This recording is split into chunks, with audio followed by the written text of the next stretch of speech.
Дубайдын транспорт башкармалыгы Эмираттын аба авиация башкармалыгы менен пилотсуз аба таксилерине атайын аба каттамын түзүү жөнүндө келишимге кол коюшту. Бул тууралуу Жол жана транспорт департаменти өзүнүн Twitterдеги баракчасына жарыялаган маалыматка шилтеме берип, барометр которду. Маалыматка ылайык, пилотсуз аба такси долбоору Skydome деп аталат. Дубайда транспорттун жаңы түрү үчүн көптөгөн конуу аянттары түзүлүп, анын маршруту белгилүү бир бийиктикте болот.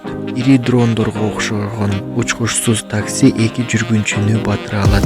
Пилотсуз унааларды сыноо Эмиратта 2017 жылы башталган. Жергиликтүү бийликтер 2030 жылга чейин Дубайдагы транспорттун 25% адамсыз болот деп күтүп жатышат.